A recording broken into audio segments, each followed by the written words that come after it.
Hello दोस्तों, welcome to the Makelearns channel. I am Professor Harish Chandra Shire. Today we are going to discuss about the maximum efficiency of a lifting machine. So this is our fifth lecture of simple lifting machine. So आज के lecture में हम देखेंगे maximum efficiency of lifting machine क्या होता है. So maximum efficiency of lifting machine के equation find out करने के लिए हमारे पास दो मेथड है. हम इसे दो मेथड से डिस्क्राइब कर सकते हैं. तो देखते हैं दोनों मेथड. ठीक है, सो पहले देखते हैं method one. So maximum efficiency of lifting machine निकालने से पहले हमने इससे पहले लेक्चर्स में देखा था कि इफिशिएंसी ऑफ लिफ्टिंग मशीन क्या होता है और उसका इक्वेशन भी हम लोगों ने फाइंड आउट किया था. तो क्या होता है इफिशिएंसी ऑफ लिफ्टिंग मशीन? ये होता है mechanical advantage divided by velocity ratio. तो इसी को हम कुछ इस तरह लिख सकते हैं. Efficiency is equal to mechanical advantage को हम एम ए लिखते हैं और वेलोसिटी रेशियो को हम वी आर लिखते हैं. सही है. सो हमने इससे पहले देखा था कि मैकेनिकल एडवांटेज का भी एक डेरिवेशन देखा है जिसमें mechanical advantage is equal to क्या होता है, M A is equal to W upon P होता है. सही है. तो अभी क्या करेंगे हम लोग, ये जो एम ए का वैल्यू है मतलब मैकेनिकल एडवांटेज का वैल्यू है ये इस इक्वेशन में पुट कर देंगे. सो हमें कुछ इस तरह से इक्वेशन मिल जाएगा. Efficiency is equal to W upon P divided by velocity ratio. ये हमें कहाँ से मिला? जो हमने इससे पहले मैकेनिकल एडवांटेज के रिलेशन देखे थे वहां से. ठीक है, mechanical advantage is equal to W upon P, ये हमने इससे पहले पढ़ा है. तो अभी ये डब्ल्यू अपॉन पी, ये जो पी है यहाँ पे डिनोमिनेटर में है, लेकिन जब ये नीचे आ जाएगा यहाँ पे तो ये आ जाएगा न्यूमरेटर में. मतलब ये इक्वेशन कुछ इस तरह आ जाएगा आपका. Efficiency is equal to W upon P multiplied by velocity ratio. तो इस इक्वेशन को हम देते हैं हमारा इक्वेशन नंबर 1. तो अभी हमें ऑलरेडी पता है P इज इक्वल टू होता है एम डब्ल्यू प्लस सी. ये कहाँ से पता है? अभी प्रीवियस लेक्चर में हमने लॉ ऑफ मशीन पढ़ा था. तो लॉ ऑफ मशीन का इक्वेशन होता है P is equal to M W plus C. अगर आपने वो लेक्चर देखा नहीं हो तो वो उसका लिंक आपको डिस्क्रिप्शन में मिल जाएगा. आप वो लेक्चर पहले देखिए तभी आपको इस लेक्चर के बारे में समझ में आएगा. ठीक है. सो P इज इक्वल टू होता है एम डब्ल्यू प्लस सी. ये कहाँ से आता है? तो ये आता है फ्रॉम लॉ ऑफ मशीन के इक्वेशन से. सही है. सो अभी ये जो P का वैल्यू है ये वैल्यू अभी हम सब्स्टिट्यूट करते हैं इस इक्वेशन 1 में. So now substituting the value of P in equation number 1. सो अभी ये वैल्यू इसमें पुट करने के बाद हमें कुछ इस तरह से इक्वेशन मिल जाएगा जो होगा efficiency is equal to W, ये डब्ल्यू जैसे कि वैसा, और जहाँ पे P है उसके जगह पे हमने ये वैल्यू डाल दिया मतलब एम डब्ल्यू प्लस सी डाल दिया मल्टीप्लाइड बाय वेलोसिटी रेशियो. तो नाउ अभी क्या करते हैं, अभी जो ये इक्वेशन है इस इक्वेशन को हम राइट साइड का जो भी टर्म है इसे W से डिवाइड करते हैं. ठीक है. So now see here divide right side term by W. जब हम W से डिवाइड करेंगे तो हमें कुछ इस तरह का टर्म मिल जाएगा. Efficiency is equal to W upon W divided by M W plus, यहाँ पे देखिए W अपॉन W से डिवाइड किया, एम डब्ल्यू अपॉन W से डिवाइड किया प्लस C अपॉन W से डिवाइड किया और मल्टीप्लाइड बाय वेलोसिटी रेशियो. तो यहाँ पे ये जो वेलोसिटी रेशियो है आपका इसके नीचे W नहीं आएगा. क्यों नहीं आएगा? क्योंकि ये जो है इस दोनों से मल्टीप्लीकेशन में, मतलब ये कॉमन टर्म है. अगर इसी को मैं कुछ इस तरह लिखूँ तो ये सेम हो जाएगा. सही है. W upon W divided by M W divided by W multiplied by velocity ratio plus C upon W velocity ratio. सही है. तो ये कुछ इस तरह से टर्म हो जाएगा. इसीलिए इस वेलोसिटी रेशियो को हम W डिवाइड में नहीं ले सकते क्योंकि ये दोनों में कॉमन टर्म है. ठीक है. ये ऑलरेडी इनको मल्टीप्लाई हो रहा है. सो यहाँ पे अभी देखिए ये W और ये W क्या हो जाएगा, कैंसिल हो जाएगा, मतलब यहाँ पे हमारा वैल्यू आ जाएगा 1। ठीक है, उसी तरह ये W कैंसिल हो जाएगा। तो नाउ अभी हमें कुछ टर्म मिलेगा इस तरह, एफिशिएंसी इज इक्वल टू ये 1 as it is, M W W cancel हुआ, एम रहा, plus C upon W into velocity ratio. तो इस इक्वेशन को अब हम देते हैं हमारा इक्वेशन नंबर 2। ना अभी यहाँ पे देखिए हमने maximum mechanical advantage of lifting machine में देखा था कि वो मैक्सिमम इफिशिएंसी ये कब होगा, जब ये डिनोमिनेटर की टर्म है ये कैसी हो जाएगी, मिनिमम होगी, तब जाके कहीं पे इफिशिएंसी हमारी मैक्सिमम हो सकती है। सपोज अभी ये समझने के लिए आपको एक एग्जांपल देता हूँ, अगर ये जो नीचे का टर्म है डिनोमिनेटर ये अगर 2 रहा तो इफिशियंसी कितना हो जाएगा हमारा, 1 is equal to efficiency is equal to 1/2, मतलब 0.5 आएगा। सही है।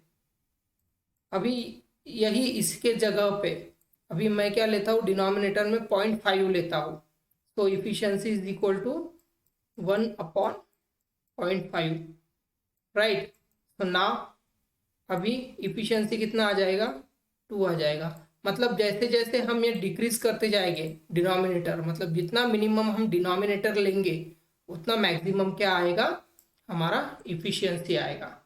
So now in equation 2 efficiency will be maximum when denominator is minimum, जबकि डिनोमिनेटर मिनिमम होगा तब इफिशिएंसी मैक्सिमम आ सकता है। यहाँ से आप देख सकते हो। अभी तो इसका मतलब कि ये जो डिनोमिनेटर टर्म है इस पूरे डिनोमिनेटर टर्म को हम इक्वल टू 0 कंसिडर करते हैं, क्योंकि 0 सबसे मिनिमम वैल्यू है। सही है। सो यहाँ पे हमने कंसिडर किया m plus C upon W multiplied by velocity ratio is equal to 0। Now लेकिन अभी हमें एक पता है, हमने लॉ ऑफ मशीन में पढ़ा था। क्या पढ़ा था हमने लॉ ऑफ मशीन में, ये जो m होता है ये क्या होता है, स्लोप ऑफ मशीन, या फिर इसी को हम कांस्टेंट बोलते हैं। और सिंपल लिफ्टिंग मशीन के फर्स्ट लेक्चर में हमने पढ़ा था वेलोसिटी रेशियो भी क्या होता है, कांस्टेंट वैल्यू होता है। तो मतलब m और वेलोसिटी रेशियो ये दोनों क्या होते हैं, हमारा कांस्टेंट होते हैं, या फिर m क्या होता है, स्लोप ऑफ लाइन। सो इसी के कारण क्या होगा, m कभी भी 0 नहीं हो सकता और वेलोसिटी रेशियो भी 0 नहीं हो सकता, मतलब इनकी कुछ ना कुछ वैल्यू रहेगी। अभी ये दोनों 0 नहीं हो सकते, तो भी हमें मैक्सिमम इफिशियंसी कब होगी, कब होगी कि जब आपका सिर्फ C upon W is equal to क्या होगा, मिनिमम होगा। तो C अपॉन डब्ल्यू मिनिमम होगा, मतलब हम क्या कंसिडर करेंगे अभी, C upon W is equal to 0। Efficiency will be maximum only if C upon W is 0। ना अभी क्या करते हैं, ये जो C अपॉन डब्ल्यू है इसका वैल्यू हम पुट करते हैं इक्वेशन नंबर 2 में। सही है। तो अभी हमारा इक्वेशन नंबर 2 क्या था, तो हमारा इक्वेशन नंबर 2 था efficiency is equal to 1/m plus C upon W multiplied by velocity ratio. ये था हमारा इक्वेशन नंबर 2।